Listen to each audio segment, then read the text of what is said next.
नमस्कार, स्वागत है आपका हिंदी खबर में। आपके साथ मैं हूं चित्रा सिंह और वक्त है बिग बुलेटिन का।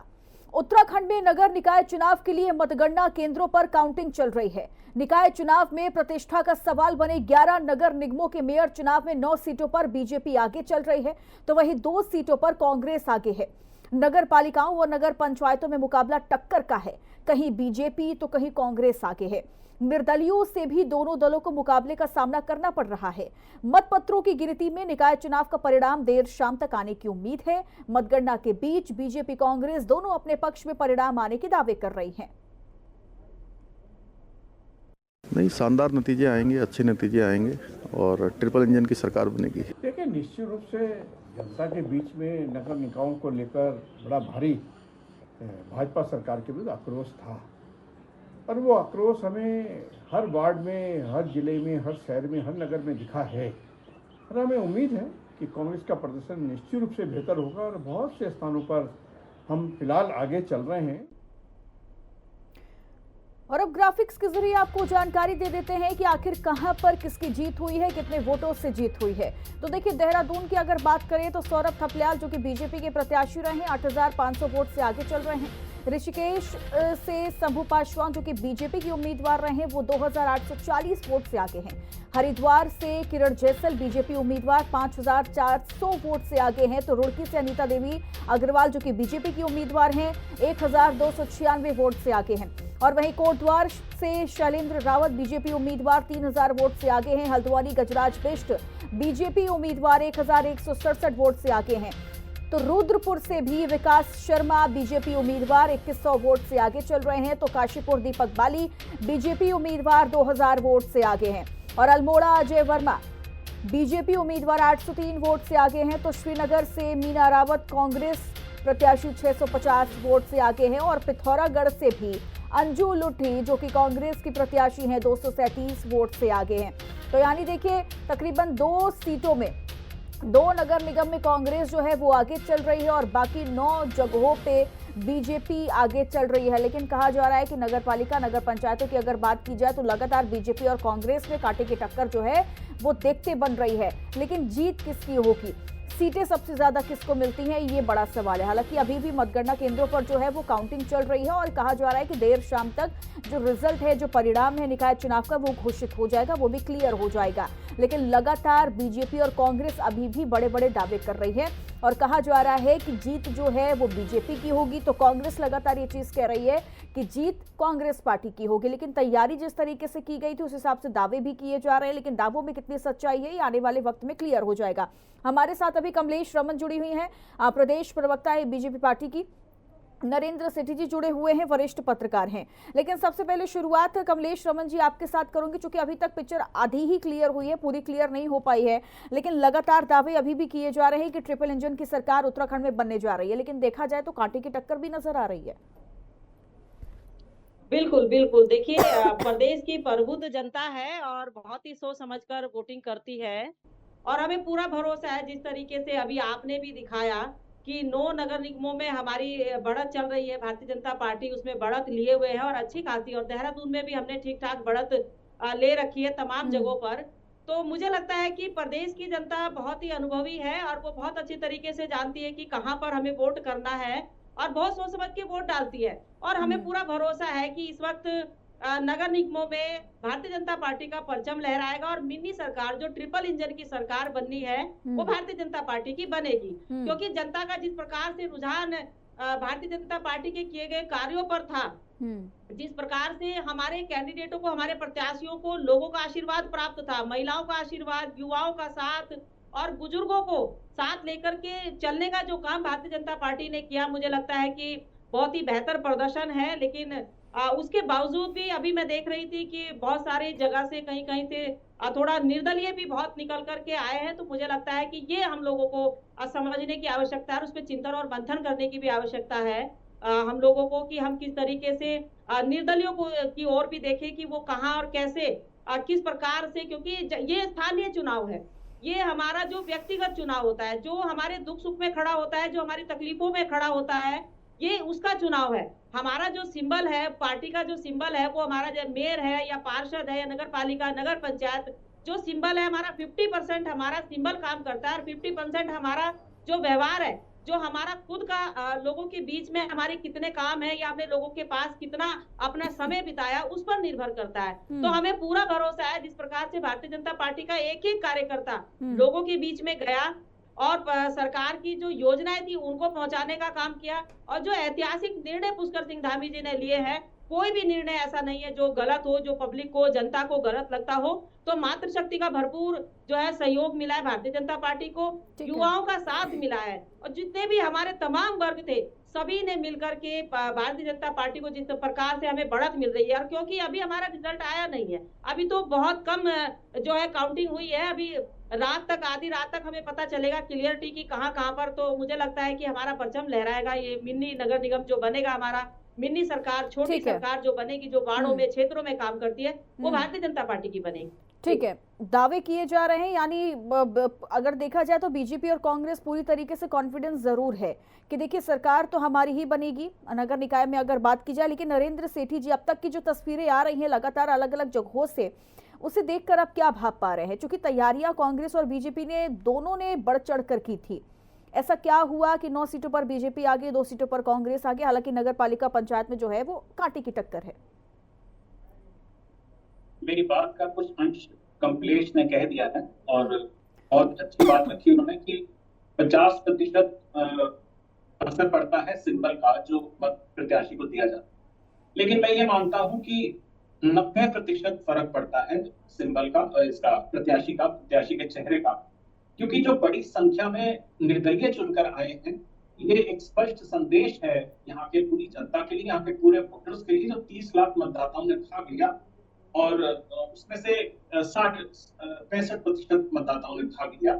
और चिंतनीय बात यह है कि जो मत प्रतिशत गिरा है मतदान का, वो भी जो एक बेरुखी उत्पन्न हुई है मतदाताओं की मतदान को लेकर, उसको कैसे दोबारा जागृत किया जाए, ये चुनाव आयोग के सामने एक बहुत बड़ा यक्ष प्रश्न है। क्योंकि जब हम ये कहते हैं किसी चुनाव में आपको अपनी जमानत बचाने के लिए 1/6 भाग मतों का चाहिए, यानी कि किसी को 60,000 वोट पड़ा तो 10,000 वोट चाहिए उसको अपनी जमानत बचाने के लिए। तो ये ऐसी स्थिति में जहां पर केवल मतदान ही केवल 60% हो रहा है और उत्तराखंड में देहरादून नगर निगम का जो वोट प्रतिशत है वो 11वें स्थान पर है, 12वें स्थान पर है। तो आप सोचिए कि हमारे लिए सबसे बड़ी चिंता का विषय यह है कि जो मतदाताओं की निरस्ता है, जो उनकी बेरुखी है मतदान को लेकर, वो ये दर्शा रही है कि वो इन चीजों से बहुत रुचि नहीं रखते हैं। मैं मानता हूं कि लोकसभा और विधानसभा के चुनाव में सिंबल का बहुत बड़ा असर होता है, लेकिन यहाँ पर निर्दलियों की जो बहुत बड़ी फौज चुन के आ रही है और जो संकेत मिल रहे हैं, उससे ये तस्वीर बहुत ही स्पष्ट है कि जो मतदाता है उन्होंने इस बात को लेकर तय कर लिया है कि हमें केवल व्यक्ति चाहिए जो समर्पित हो, ईमानदार हो, जिसका कैरेक्टर फैब्रिक ऐसा हो कि वो अपने वार्ड की या नगर पंचायत परिषद की पूरी तरीके से तरक्की और उसके विकास की ओर समर्पित होगा। और जो अभी पिछले चुनाव की तुलना में अगर देखेंगे, निगम के जो मत प्रतिशत है, अंतराल है जो अभी लीडिंग से आगे चल रहे हैं, वो भी काफी कम है। यानी कि कांग्रेस का वोट प्रतिशत भी बढ़ा है और ये भी एक संकेत देता है कि इस लोकतंत्र की इस खूबसूरती में कि चूंकि मतपत्रों के उससे हुआ, इसलिए थोड़ा विलंब से आएंगे नतीजे और देर रात्रि या कल सुबह भी हो सकती है, यानी कि रविवार सुबह भी। लेकिन बहुत ही एक खूबसूरत तस्वीर है इस लोकतंत्र की। और जहां आप देखिए कि दो बड़े कैबिनेट मंत्रियों को अपने क्षेत्र में नगर पंचायत और नगर पालिकाओं में हार का सामना करना पड़ा। उनके क्षेत्र में नगर पंचायत और नगर पालिकाओं के अध्यक्ष निर्दलीय जीत कर आ रहे हैं या विपक्ष के जीत के आए हैं। तो ये एक बड़ा स्पष्ट संदेश है उन मतदाताओं का कि हमारे लिए सिंबल या पार्टी मायने नहीं रखती, हमें अपने क्षेत्र के विकास के लिए एक ईमानदार जनप्रतिनिधि चाहिए, वो चाहे सिर्फ बाकी के रूप में हो, निर्दलीय हो या किसी भी तरीके से। बिल्कुल, आपने निर्दलियों का भी देखिए जिक्र किया है। 2018 की अगर बात की जाए तो निर्दलियों ने कहीं ना कहीं खेल जरूर बिगाड़ा था और हमेशा कहा जाता है कि निकाय चुनाव में निर्दलीय जो है वो खेल बिगाड़ देते हैं और बीजेपी और कांग्रेस की टेंशन को बढ़ा देते हैं। फिलहाल हमारे साथ लेकिन चित्रा, निर्दलियों को अपना जीत के बाद उनके उनके कंधों के ऊपर एक बहुत बड़ी जिम्मेदारी आती है। बिल्कुल, क्योंकि मतदाता ने कांग्रेस को और भाजपा को वोट नहीं दिया, उस व्यक्तिगत चेहरे को वोट दिया। अगर वो फिर उसके बाद निर्दलीय कांग्रेस या भाजपा की गोद में जाके बैठ जाए तो ये मतदान और उस जनमत के साथ अनादर होगा अन्याय कि जरूर वो होगा। हाँ। उसको चुना तो जनता ने केवल हाँ। उसकी व्यक्तिगत छवि के ऊपर है, और फिर वो जाके दामन थाम लेगा अगर किसी राष्ट्रीय दल का, तो ये जनमत के साथ मजाक। ठीक है, हमारे साथ शांति प्रसाद भट्ट भी जुड़ गए हैं, केंद्रीय प्रवक्ता है यूकेटी के। शांति प्रसाद जी, ये पहला रिएक्शन तो यही, निकाय चुनाव का जो रिजल्ट अभी तक सामने आया है उसे देखकर क्या लग रहा है? जो तैयारियां की गई थी पार्टियों की ओर से लगातार निकाय चुनाव को लेकर, उस हिसाब से जो रिजल्ट अब तक क्लियर हो पाया है थोड़ा बहुत, वो कैसा लग रहा है आपको? देखिए, वर्तमान में जो परिणाम आ रहे हैं, भारतीय जनता पार्टी को टक्कर मिल रही है। एक संदेश निकल कर आ रहा है कि सत्ता का दुरुपयोग हुआ है।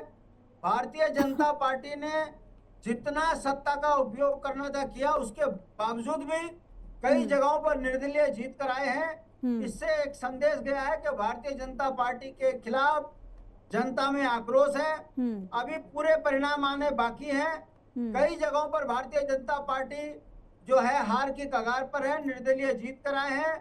पार्षद जिस तरीके से निर्दलीय जीत कर आए हैं, उससे पता चलता है कि नगरों में जो अव्यवस्थाएं थी उससे जनता बड़ी आक्रोशित थी। इसीलिए भारतीय जनता पार्टी के खिलाफ जो माहौल बना है।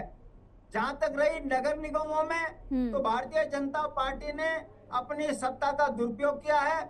उसका कारण भारतीय जनता पार्टी जो है नगर निगम जीती है। हमारा ये मानना है परिणाम जो भी हो, मगर एक संदेश गया है कि भारतीय जनता पार्टी के खिलाफ जन आक्रोश है, और अब ये जन आक्रोश जो है इनको 27 में भारी यानी पड़ेगा। आपके कहने का मतलब है कि सत्ता का दुरुपयोग करके मेयर सीटों पे जो है वो बीजेपी आगे है, 9 सीटों पे। बिल्कुल निश्चित। ऋषिकेश बैलेट पेपर पर भी हो सकता है क्या ऐसे? अभी तक तो ईवीएम की बात थी, अब बैलेट पेपर पर भी हो रहा है सर। बात बैलेट की नहीं है, बात यह है कि कैसे खाली मतपेटियां जो है 11:30 बजे भारतीय जनता पार्टी के दम पर, इशारों पर जो है एसडीएम की गाड़ियों में निकले, निर्वाचन अधिकारी की गाड़ी में निकले, ऋषिकेश में बवाल मचा है इसको लेकर। हाँ ठीक है, हमारे साथ गिरिराज किशोर भी जुड़ गए हैं, नेता है कांग्रेस पार्टी के, उनसे भी रिएक्शन ले लेती हूँ। किशोर जी, कैसा लग रहा है? 2 सीटों पर तो कांग्रेस आगे है, 9 सीटों पर तो बीजेपी आगे है, लेकिन हाँ बाकी जगहों पर अगर देखा जाए, नगर पंचायत, नगर पालिका में तो कांटे की टक्कर है, लेकिन तैयारी कहाँ पर अधूरी रह गई आप लोगों की? छोटी सरकारों के गठन की तरफ हम लोग आगे बढ़ रहे हैं उत्तराखंड में। निश्चित रूप से करण महाराज जी के नेतृत्व में समूची लीडरशिप को साथ लिए हुए के कार्यकर्ता इस छोटी सरकार के गठन में हम लोग जुटे रहे। आने वाले समय में निश्चित रूप से सुखद अभी परिणाम, अभी देखिए अभी शुरुआती ट्रेंड है। नगर पालिकाओं में हम लोग फाइट में हैं। काफी हद तक हम लोग आगे निकल के हम जीत भी चुके हैं नगर पालिकाओं में। नगर पंचायतों में हम आगे बढ़ के पूरी तरह से हम कुछ सीट पे हम जीते हैं, कुछ में हम बढ़त बनाए हुए। जहां तक सवाल नगर निगम का, अब एक चीज मैं रखना चाहूंगा आपके बीच में, भाजपा ने पूरा षड्यंत्र पूरी तरह से परपंच और सामदान दंड भेद जो अपनाए हुए होती है किसी भी चुनाव में भाजपा, निश्चित रूप से इस चुनाव में वोट के रूप में प्रतिशोध जो होता है, मतदाता पूरा इतना बड़ा क्राउड बाहर निकला, एंटी कमेंसी थी, सुनिएगा, पूरी तरफ सरकार के विरोध में मत था, लेकिन सरकार की जो रणनीति थी आप स्वयं देखिए क्या स्थितियां थी देहरादून की। देहरादून में लाइन लगी हुई है पूरी, आप केवल 3200 और 3300 आपने पोलिंग बूथ आपने निर्धारित किए बनाए, जबकि संख्या होनी चाहिए थी 6000 और 6500 पोलिंग बूथ होने चाहिए थे क्राउड के हिसाब से, भीड़ के हिसाब से। और 5 बजे जाके आपका निर्वाचन आयोग, चुनाव आयोग बंद कर देता है कपाट दरवाजे कि नहीं आप वोट नहीं दे सकते। ऐसी स्थितियां इन्होंने क्रिएट की है।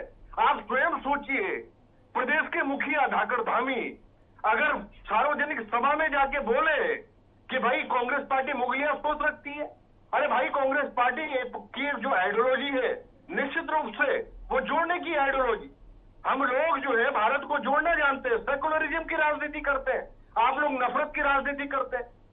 आप निश्चित रूप से, आज मैं एक बात रखना चाहूंगा आपके बीच में, एन पहले चुनाव के भाजपा जब थक जाती है, हार जाती है, डरी हुई मुद्रा में होती है, तो एक ब्रह्मास्त्र इनका कमान से निकलता है, वो सांप्रदायिक तनाव की तरफ बढ़ता है। इनको कोई जन सरोकारों से कोई लेना देना नहीं। गिरिराज जी, ये लोग भाजपा हाँ, जो है भरवाने ठीक का है। काम, बरगलाने का काम किशोर जी, करती एक है, सवाल ये झूठ है। बरसने का काम करती ठीक है। है। उसके बावजूद करण महाराज जी के नेतृत्व में हम लोग, अभी आप देखिएगा, अभी तो शुरुआती ट्रेंड है, ये लोग हारेंगे मेयर। ठीक है, अभी आप कह रहे हैं, देखिए दो चीजें हैं ना। ठीक है गिरिराज जी, सवाल सुनिएगा, पहले सवाल सुनिएगा। मैं ये कह रही हूँ कि दो चीजें आप लोग बोलते हैं, आप किसी एक पॉइंट पर आगे बढ़ते ही नहीं है। अगर जिन जगहों पर आप लोगों की जीत हो रही है तो आप लोग कह रहे हैं कि भाई हमने काम किया, ये किया, वो किया, अब आगे पिक्चर क्लियर हो जाएगी, सब तस्वीर साफ हो जाएगी, हम ही जीतेंगे, कांग्रेस की ही सरकार बनेगी। लेकिन जहां पर आप लोग पीछे हो जाते हैं तो आप कह देते हैं कि ये सोची समझी साजिश है और ये षड्यंत्र के तहत हो रहा है।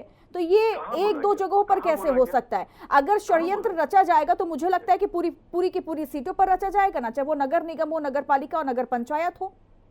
आप स्वयं सोचिए, जो मैंने आपके बीच में भी बात रखी है, एक सूबे के मुखिया इस तरह की बात करें जनमानस के बीच में जाके सार्वजनिक सभा में कि ट्रिपल इंजन लाइए। ठीक है, आप सुनिए ना, सुनिए पूरी बात सुनिए। सर मेरे पास वक्त कम है ना, मैं सबका रिएक्शन लूंगी ना। आप सुनना ही नहीं चाहते, कांग्रेस को बताइए। अब जब सवाल किया तो आप सर मेरे पास जितना वक्त होगा मैं उस हिसाब से ही आपसे जवाब लूंगी। ठीक है, मैं जवाब ले लेती हूँ। कमलेश रमन जी, सीधे तौर पर कहा जा रहा है कि ये जीत आप लोगों की जीत नहीं है, क्योंकि आप लोगों ने षड्यंत्र के तहत जीत जो है वो हासिल कर रहे हैं, इससे कुछ नहीं होने वाला। देखिए, मुझे लगता है कि विपक्ष के पास अब ना कहने के लिए कुछ है ना करने के लिए कुछ है। अब जरा इनसे एक सवाल कीजिएगा, इसका मतलब 70 साल जो आपने राज किया षड्यंत्र के तहत किया, आपने इतना लंबे अंतराल तक आपने राज किया देश के ऊपर, तो षड्यंत्र करके किया होगा आपने, मुझे लगता है। तो ये जवाब देना चाहिए कांग्रेस को अगर ये षड्यंत्र की बात करते हैं तो। देखिए, भारतीय जनता पार्टी ने ईमानदारी के साथ में चुनाव लड़ने का काम किया। अब ये जनता के ऊपर भी आरोप लगा रहे हैं, ये मशीनरी के ऊपर भी आरोप लगा रहे हैं। कभी कहते हैं कि ईवीएम में खराबी है, ईवीएम को हटाओ, बैलेट पेपर लाओ। अब बैलेट पेपर लाए हैं तो अब ये तमाम उन चीजों पर आरोप लगाने का काम करे। अरे कहीं तो रुकेगी कांग्रेस की नहीं, कहीं तो स्टैंड करेगी कि नहीं? जनता आपको सुनना नहीं चाहती, जनता आपके साथ खड़ा होना नहीं चाहती, और उसके बावजूद आप अपनी गलतियों का ठीकरा जो है सीधा सीधा सरकार पर फोड़ने का काम करते हैं या भारतीय जनता पार्टी के ऊपर फोड़ने का काम करते हैं। तो मुझे लगता है कि कांग्रेस के अंदर जो सिर फुटावल थी, जो धड़े थे उनके अलग अलग धड़ों में जो बटे हुए थे, चुनाव से पहले ही वो अपने बड़े नेता जो है छोटे नेताओं को निर्देश देने का काम करते हैं। उनको कहते हैं कि आप मैदान में नहीं निकल रहे हैं, मेरे पास हथियार बहुत हैं। दूसरा, वो कहते हैं कि अग्रवाल लोगों ने जो है सड़कों पर अतिक्रमण किया हुआ है। तो मुझे लगता है कि तुष्टीकरण की राजनीति कौन करता है भाई? आप जाति बिरादरी का नाम लेते हैं, आप धर्म की आड़ में राजनीति करने का काम करते हैं, और आरोप आप भारतीय जनता पार्टी के ऊपर लगाने का काम करते हैं। भारतीय जनता पार्टी का तो शुरू से एजेंडा रहा है अपना एक सिद्धांत के साथ में चलने का। ठीक है, देखिए अभी तक आधी ही पिक्चर क्लियर हो पाई है निकाय चुनाव को लेकर, और उम्मीद है कि बहुत जल्द ही, थोड़े समय के बाद अभी सारी चीजें क्लियर हो जाएंगी, फिर चर्चा करने में और थोड़ा अच्छा लगेगा कि आखिरकार जीत किसकी हुई है, बीजेपी की या कांग्रेस की। फिलहाल वक्त मुझे इतनी की इजाजत देता है। आप सभी का बहुत बहुत शुक्रिया मेरे साथ चर्चा में जुड़ने के लिए। तो हिंदी खबर पर खबरों का सिलसिला लगातार जारी है। नमस्कार।